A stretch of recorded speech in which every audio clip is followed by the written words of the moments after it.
question for everyone. How many people are currently on planet Earth? Teacher Shane. Yes, I'm definitely on planet Earth. I think. Want to know. Gage. Those are great guesses. If you wanted to find out exactly how many people are currently on Earth, what source could you go to that would provide you with an answer within seconds? Google. That's right, Google. Larry Page is the creator of Google and a search engine that houses the world's information, making it available to you right at your fingertips. So first, some background information on Larry Page. He was born in Michigan in 1973. That makes him around the same age as most of our parents, give or take a couple of years. His parents were both computer scientists. As a kid, he liked to tinker with things. He studied engineering and computer science in school. How many of you have cell phones? Now keep your hands up if it's an iPhone. Wow, you guys would be out of luck for my subject, Steve Jobs. He was the son of a Syrian immigrant and a grad student and was adopted as a baby by the Jobs family. He grew up to change the world. He changed the way we communicate and entertain ourselves. He was also a humanitarian who made this world a better place.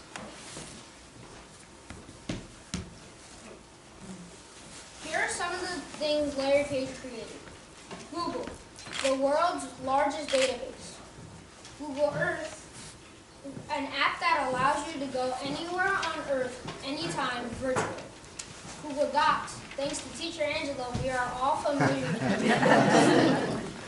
Alphabet, a technology company that specializes in life science inventions. On April Fool's Day in 1976, Steve and his friend, Steve Wozniak, created Apple computers in his parents' garage. The company went on to create products that people loved, including these products, like Apple computers, Macintosh, MacBook, the iPod family, iPad family, and iPhone family.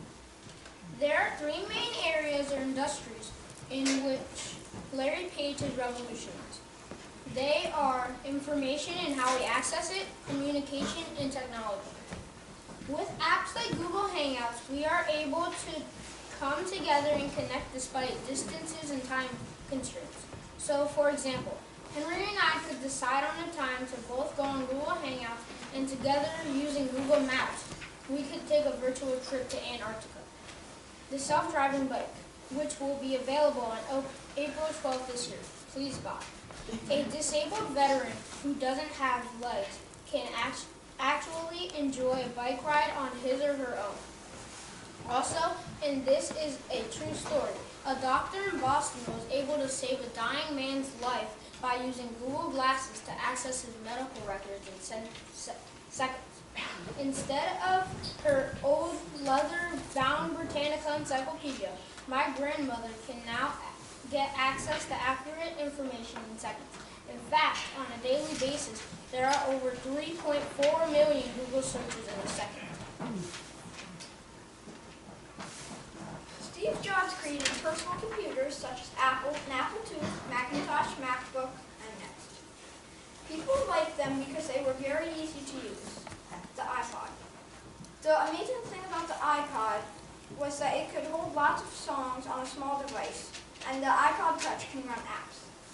The iPad, Apple's tablet computer, 300,000 were sold on the day it was launched.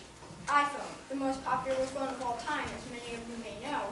Steve was also an innovator in computer graphics, and in 1986 formed the company Pixar, which is responsible for animated hits such as Toy Story, A Bug's Life, and Cars. I'd like to share one of Larry Page's most famous quotes. Many leaders of big organizations, I think, don't believe that change is possible. But if you look at history, things do change. And if your business is static, you're likely to have issues. How that translates to me is that life is about change, and change is about possibilities. Therefore, life is about the endless possibilities that we can all enjoy when we don't limit ourselves. Now let's see a show of hands of people who think this is true.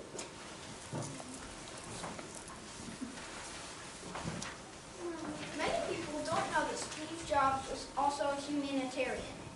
He and his wife privately gave away millions of dollars without drawing attention to their good deeds. Steve also donated millions of dollars worth of computers to low-funded schools. One thing Steve Jobs said that is meaningful to me is the people who are crazy enough to think they can change the world are the ones who do. He also said, life is so short. Life is short. So have the courage to do what you really want to do. Sadly, life was short for him, and he passed away from pancreatic cancer on October 5th, 2011, at the age of 56. His biggest legacy may be inspiring people like me to dream big and never give up. And here are some